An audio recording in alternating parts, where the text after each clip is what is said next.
So everyone hi, welcome back to my channel. तो जैसा कि हमने प्लान किया था कि हम वेट करेंगे प्राइस का इस रेंज में आने का, then we will plan reversal. But क्या हुआ आज कि प्राइस इसी लेवल के आसपास से रिजेक्शन लेने लग गया।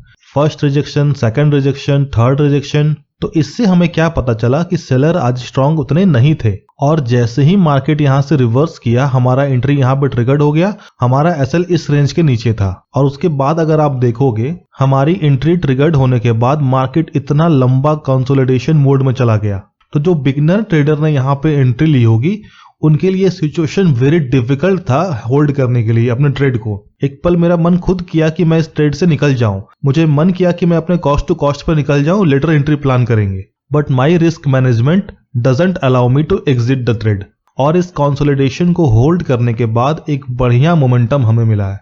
We made a good amount today, and also I have updated my personal trade on my free Telegram community. If you want to see that how we planned our trade, make sure you have joined our free Telegram community. The link is given in our description. Alright, और जो लोग इस range का breakout होने का wait कर रहे थे तो उन्हें भी एक अच्छा अपॉर्चुनिटी मिला। आप देखो कि ब्रेकआउट हुआ, प्राइस नीचे आया, एक स्विंग बनाया, उन्हें इस रेड कैंडल के ऊपर बाय करना था, इस रेड कैंडल के नीचे एसएल होगा उनका, और उन्हें भी एक अच्छा 1:2 आरआर मिल गया। और आज हमने एक ट्रेड दिया था अपने फ्री टेलीग्राम कम्युनिटी मेंबर को, उसके पीछे का लॉजिक मैं बता देता हूं। अगर आप देखोगे यहां से मार्केट ने रिजेक्शन लिया, वापस से यहां मार्केट ने रिजेक्शन लिया, तो हमारे लिए क्या बन गया, एक डबल बॉटम।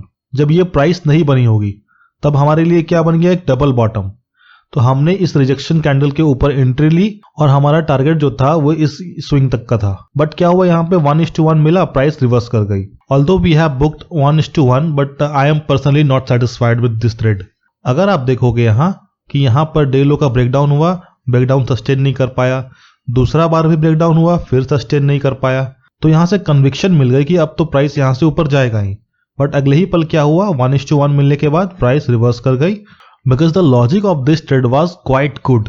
और इस केस में अगर 1:1 भी नहीं मिलता और हमारा एसएल हिट हो जाता तो I personally not regret, because हमारा लॉजिक सही था, हमारी एनालिसिस सही थी, the price action pattern was awesome. That's why I had given this trade to our free Telegram community members.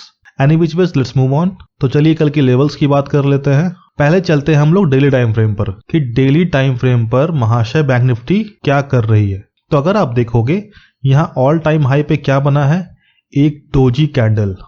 लोग इसे इनडिसिसिव कैंडल बोलते हैं, बट पर्सनली मैं इसे डिसिसिव समझता हूं, बिकॉज इस कैंडल पे डिसीजन लिया जाता है, हम नहीं लेते हैं, ये बिग प्लेयर्स लेते हैं। और ये कहां बना है कल, ऑल टाइम हाई पर, और ये एक पर्टिकुलर लोकेशन पे बना है। जब भी इस तरह की कैंडल पर्टिकुलर लेवल्स पे बनती है, आइदर मेजर सपोर्ट या फिर रेजिस्टेंस पर, तो वहां से मोर प्रोबेबिलिटी होती है कि रिवर्सल वहां से आ सकता है।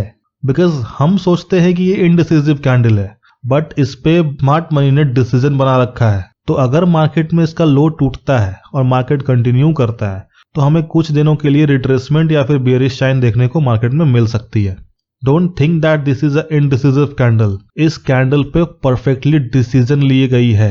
बैक टेस्टिंग करोगे आपको पता चल जाएगा। और बैक टेस्टिंग क्या करोगे, बगल में ही दिख रहा है, यहां देखो क्या हुआ, डोजी कैंडल बनी, उसके बाद से मार्केट देखिए रिवर्स कर गया। और देखना है तो और देख लो, सपोर्ट जोन था, यहां पर डोजी कैंडल बनना शुरू हो गई, और देखो उसके बाद मोमेंटम। ये वर्क करती है, ये इनडिसिसिव कैंडल नहीं होती है। यहां देखो डोजी कैंडल बनी, देखो मार्केट रिवर्स कर गया। यहां देख लो, lots of examples are there. तो अगर आपको कोई कहता है कि ये इनडिसिसिव कैंडल है, तो या तो उसको प्रॉपर नॉलेज नहीं है, या तो फिर वो कहीं इधर उधर से सीख के आया है, डायरेक्टली घुस गया मार्केट में। ये प्रॉपर डिसिसिव कैंडल होती है। बस हमें वेट करना है इसके लो का ब्रेकडाउन का। मार्केट अगर ब्रेकडाउन देता है, रिटेस्ट करता है और कंटिन्यू करता है, तो हमें एक बढ़िया मोमेंटम नीचे के साइड में मिल सकती है, बिकॉज ये कैंडल एक रिवर्सल की तरह काम करता है अगर एक पर्टिकुलर लोकेशन पे बन जाए तो। और बाकी तो लाइव मार्केट में इम्प्रोवाइजेशन तो करनी ही पड़ती है, because we are not making price action, we are following the price action. Okay, all right, let's move on to the 15 minute time frame first. तो अगर आप देखोगे हमारे पास है एक सपोर्ट अभी भी, और नीचे पड़ा है यहां पर गैप। उससे पहले यहां पर हमारे पास है एक स्विंग जो कि सपोर्ट की तरह वर्क कर सकता है। तो मार्केट ने भी क्या कर रखा है, लोअर हाई बना रहा है मार्केट। आप देखोगे यहां से मार्केट जो हायर हाईज, हायर हाइज बनाया हुआ है। अब मार्केट ने यहाँ पर लोअर हाई बनाना शुरू कर दिया है। ये लोअर हाइज है, ये लोअर हाइज है, ये लोअर हाइज है, बट अभी तक मार्केट ने लोअर लोज नहीं बनाया है।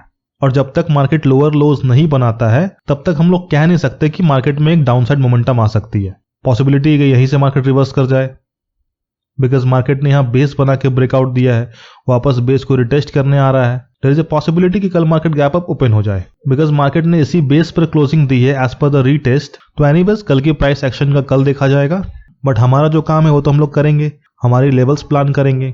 तो अगर आप देखोगे कि मार्केट ने इतनी दूर क्या की, कंसोलिडेट करके नीचे आया है। और मैं कहा था कि अगर इस साइड की कंसोलिडेशन होती है तो उसके अगले साइड में हमें मोमेंटम मिलती है, बिकॉज यहाँ के जितने भी ऑर्डर है फिल हो चुके होंगे। और सेम ऑपोजिट कंडीशन बनती है, मोमेंटम है तो कंसोलिडेशन है, कंसोलिडेशन है तो मोमेंटम है। तो मार्केट ने यहाँ पर डाउन साइड मोमेंटम दिखाई, अप साइड मोमेंटम दिखाई, देन कंसोलिडेट किया। और यहाँ पर मार्केट ने अप साइड मोमेंटम दिखाई क्योंकि कंसोलिडेशन पहले थी, फिर डाउनसाइड मोमेंटम दिखाई। तो देयर इज ए चांसेस कि मार्केट अब कंसोलिडेट करके ऊपर जाए, जैसे सिनेरियो बन रही है as per the order filling technique. तो इसके अकॉर्डिंग कैसे प्लान करना है हमें, तो मार्केट अब समवॉट फ्लैट ओपन होकर वापस से इसी रेंज में आता है तो हम लोग क्या करेंगे, रिवर्सल के लिए प्लान कर सकते हैं। यहाँ पे जिस तरह की सिनेरियो बन रही है अभी तक, तो मार्केट कुछ इस तरह का पैटर्न बनाने की कोशिश कर रहा है फिलहाल, कि यहां से मार्केट नीचे, फिर ऊपर, फिर नीचे, देन तब कंसोलिडेट करके यहां से ब्रेकआउट देता है तो हमें मोमेंटम अच्छी खासी अपसाइड मिल सकती है, या फिर ब्रेकडाउन देता है तो भी अच्छी खासी मोमेंटम हमें मिल सकती है। तो कल मार्केट ज्यादा वॉलेटाइल हो सकता है अगर इसी रेंज में रह गया तो मेक श्योर कि आप अपनी क्वांटिटीज डेफिनेटली कम करना, आधी कर देना, आधी क्या 20% 40% क्वांटिटी यूज करना। और जो सिर्फ एक लॉट से ट्रेड करते हैं वो या तो फिर अपने एसएल को टाइट रखें या फिर मार्केट वॉच करें सिर्फ, बिकॉज अब ये मार्केट में वॉलेटिलिटी रहेगी as per the chart pattern, order filling technique and the range bound. I hope you guys can understand this. तो यही है कल की पूरी सिनेरियो। जब तक कि इस रेंज का ब्रेकडाउन या ब्रेकआउट नहीं हो जाता हमें एक अच्छी मोमेंटम नहीं मिल सकती है। आई होप कि आपको ये एनालिसिस पसंद आई होगी। Make sure you like this video, also subscribe to our channel, and if you want to join our free Telegram community, the link for the same given in our description. Thank you.